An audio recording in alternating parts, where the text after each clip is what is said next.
This is History Myths and Myth Conceptions. And today's myth conception is: mad rulers actually rule? Okay, let me explain what I mean. If you read historical books, once in a while you stumble upon stories about some mad kings or mad emperors or whatever. They do some crazy stuff because they are insane. They give crazy orders and everyone follows them because, well, it's an order. That's a myth. It is usually a lazy explanation or a direct disinformation by the historians and nothing more. It is just easier to say that a certain person is insane than to actually try to objectively explain his or her actions. Don't get me wrong, rulers make bad decisions, and some of them were, and still are, not very bright people.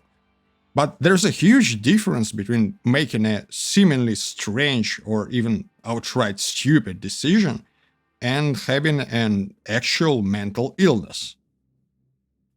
A large part of the rulers, including contemporary leaders, must certainly have medical conditions that require some attention from the specialists in the field of psychiatry.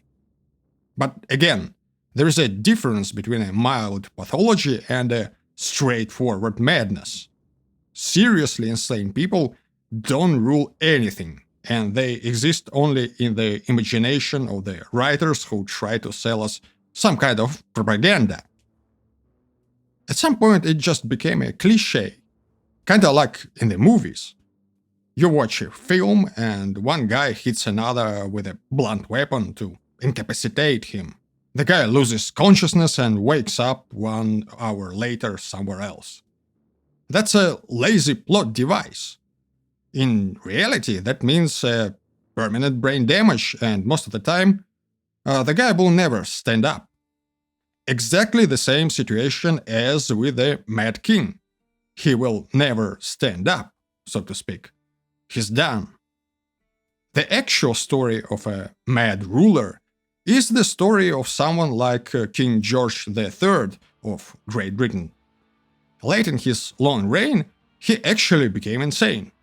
He remained the monarch, nobody killed him, but he lost all of his power and his son was declared a prince regent. That's it. He couldn't rule. He could give as many insane orders as he wanted. There was no one to follow them. This is how governments work. Even under the absolute monarchy, and especially under the absolute monarchy, when you have aristocracy, a line of succession, and the heir apparent. So when you hear another story that tells you that a decision of a certain ruler was dictated by his insanity, well, in the vast majority of cases, it is nothing but propaganda. Mad rulers lose all their power very, very quickly.